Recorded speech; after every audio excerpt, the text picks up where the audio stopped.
अस्सलामुअलैकुम वरहमतुल्लाह। मलक मुनीर हुसैन तुहाडे दोस्तां दी खिदमत च हाज़र हाँ। जिस तरह के तुहाडे इल्म च कि गुज़श्ता चंद रोज़ तो धुंध पै रही है और इलाके दे अंदर बहुत सारे हादसात हो रहे हैं, जिन्हां चों एक नौजवान ननकाना हाईवे ते जां बहक होया। बड़ा ही खूबसूरत नौजवान, अल्लाह पाक उसकी मगफिरत फरमाए।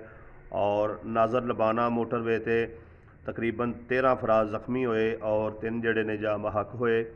गाजीपुर मोड़ ते एक जड़ा नौजवान जड़ा वो हादसे का शिकार होया और जां बहक हो गया।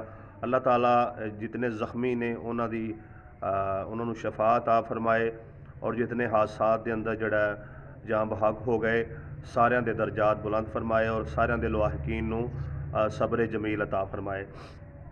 तो कल एक शहरी ने कॉल की जिन्हों का रोज़ शेखुपुरा जाना होंदा है और उन्होंने दसिया कि जड़ा ना जिसले वो शेखुपुरे जा रहे होंगे ने या वापस आ रहे होंगे ने तो शरकपुर तो शेखुपुरा रोड ते आयल टैंकर जड़े ने वो बड़ी कसरत की तादाद नाल होंगे ने और इन्हां दी स्पीड जड़ा बहुत ज़्यादा होंदी है।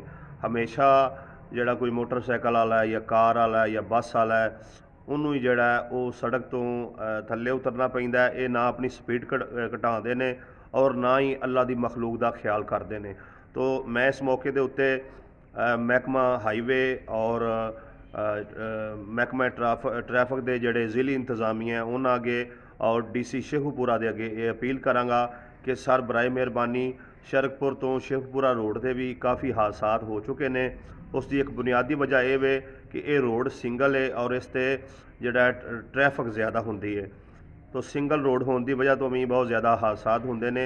एक तो जड़ा जितनी जल्दी हो सके इस रोड नूं जड़ा डबल किया जाए और दूसरी ये नाल गुजारिश ये वे कि ये जड़े आयल टैंकर ने इन्हां दी कोई टाइमिंग मुकर्रर की जाए कि इस टाइम तो लैके इस टाइम तक जड़ा इस रोड ते होणगे ताकि आम आवाम नूं पता होवे और उस दौरान जड़ा घट तो घट इस रोड ते सफ़र करके ते अपनियां जानां नूं महफूज बना सकन। और ये नाल इन्हां दी कोई जड़ा स्पीड जड़ा उनकी कोई हद मुकर्रर की जाए और अगर उस तो ज़्यादा जड़ा स्पीड होवे तो इन्हां दे चलान वगैरह भी किए जान। और इस दे नाल इस रोड के उत्ते कोई एक ट्रैफिक वार्डन भी नहीं खड़ा होंदा। मुख्तलिफ जगह पर जड़ा एक दो नाके लाए जान ताकि जड़ा चैक एंड बैलेंस रखा जा सके और ट्रैफिक के निज़ाम नूं जड़ा बेहतर बनाया जा सके।